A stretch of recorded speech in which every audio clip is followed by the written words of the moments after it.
Olá, eu sou o Dr. Alan Bernac e eu estou aqui para passar para vocês algumas informações que eu acho pertinentes no meu ramo especificamente, que é o de cirurgia plástica.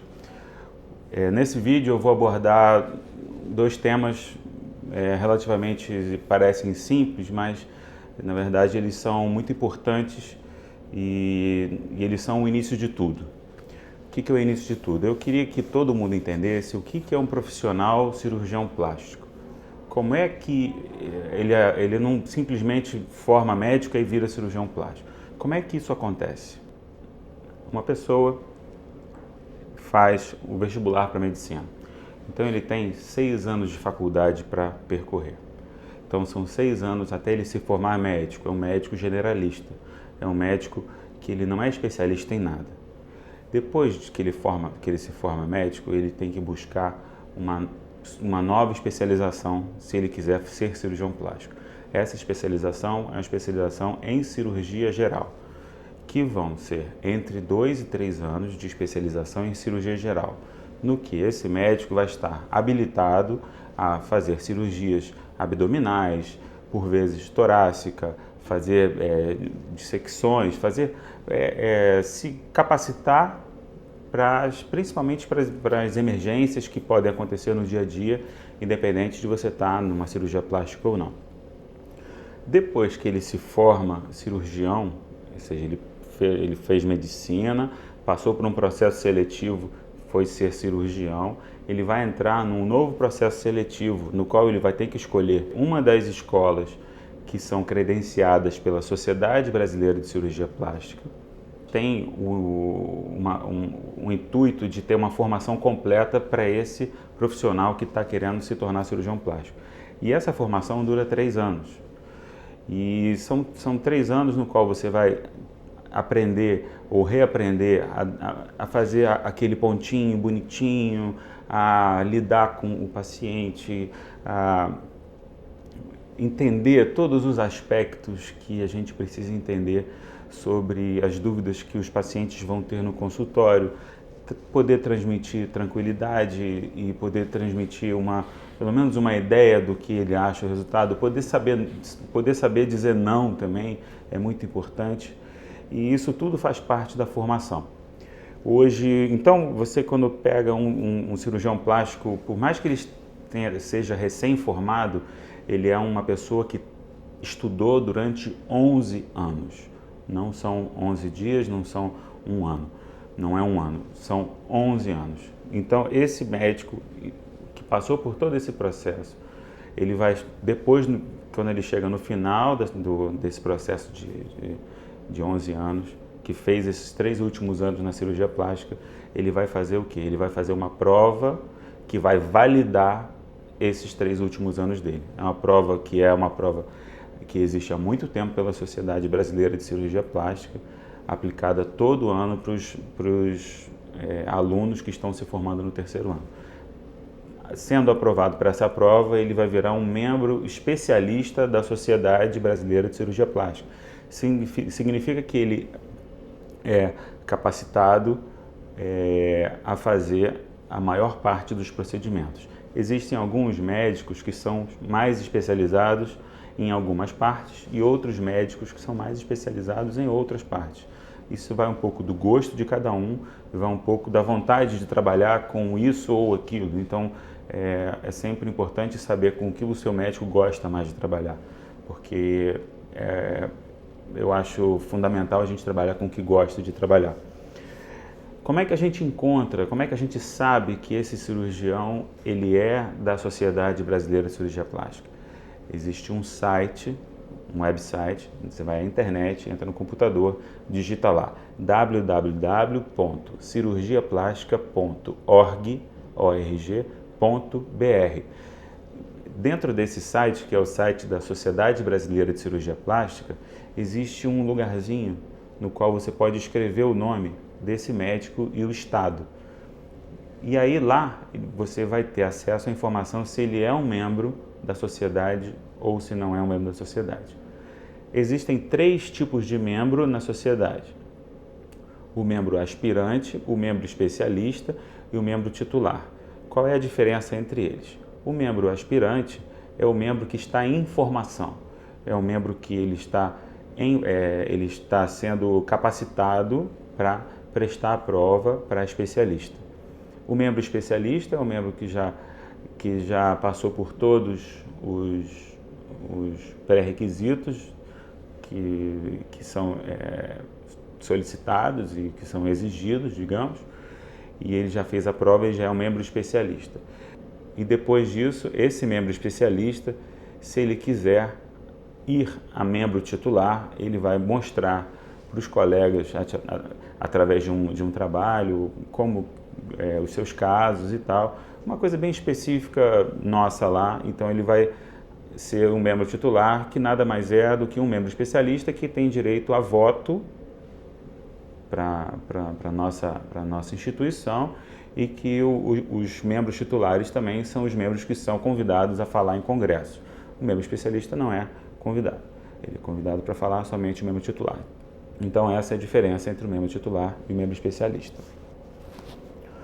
Depois disso que você viu, uma coisa muito importante é que você veja uma amiga que operou com ele, que você procure. Hoje em dia é muito fácil, você tem muitos sites de busca, perfis em Facebook, em redes sociais, quais sejam, que as pessoas comentam sobre esse ou aquele cirurgião. E você vai encontrar informação sobre todo mundo. A maioria das pessoas tem alguma coisa hoje em dia dita por aí. Então você vai procurar saber se essa pessoa é uma pessoa que realizou um bom trabalho, se essa pessoa realizou uma boa cirurgia, se aquele paciente ficou satisfeito, não ficou satisfeito.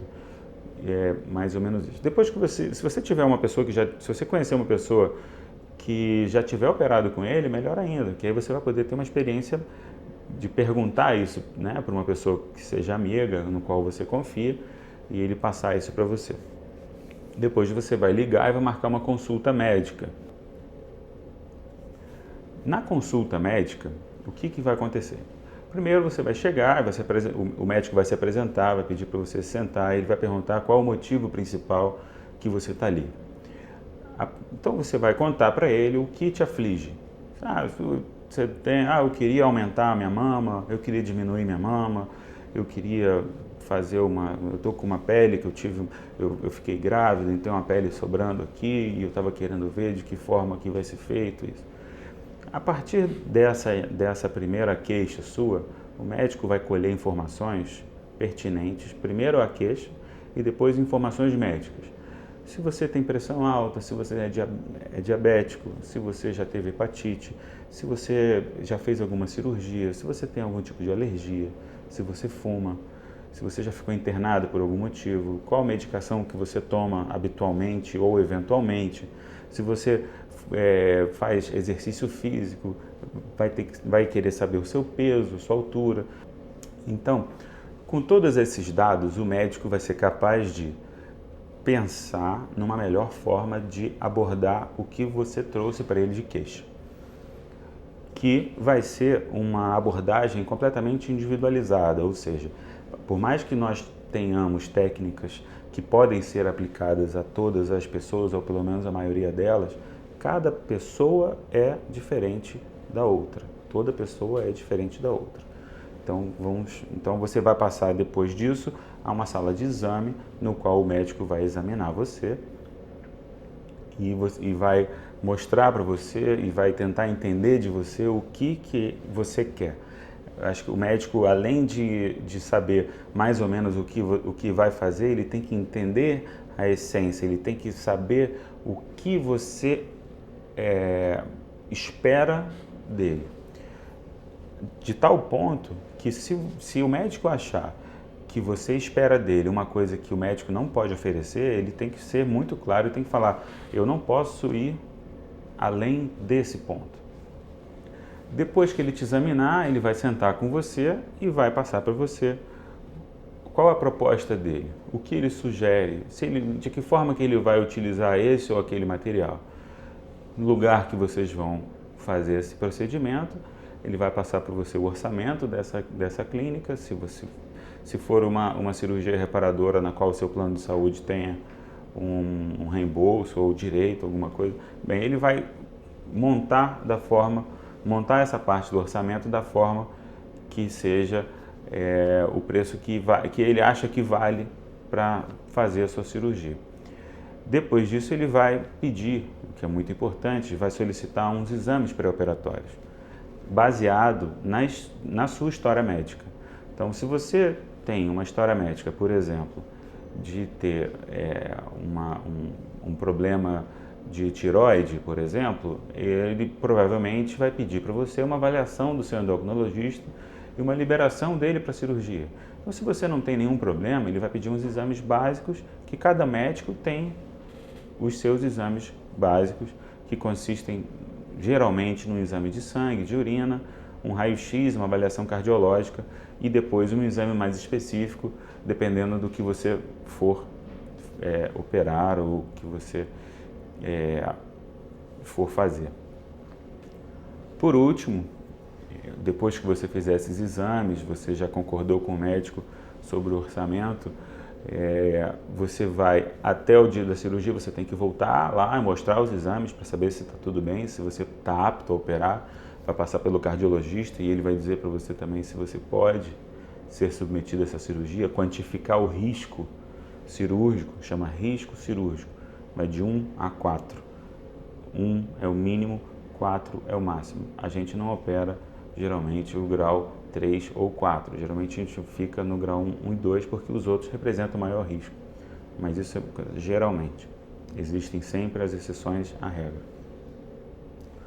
E você vai mostrar mostrando para o médico os exames, vai marcar com você a cirurgia e você vai aproveitar até o dia da cirurgia, até para voltar nele. No meu caso especificamente, o meu paciente volta quantas vezes ele quiser até o dia da cirurgia, para que a gente tenha total transparência e que ele possa tirar todas as dúvidas. É muito importante que o paciente seja operado com tranquilidade, com todas as dúvidas tiradas, para que ele possa entregar ou se entregar sabendo que o melhor está sendo feito por ele. Bem, por hoje é isso. Espero que vocês tenham gostado do que eu expus para vocês. De uma forma um pouco chata, mas é o que é o certo.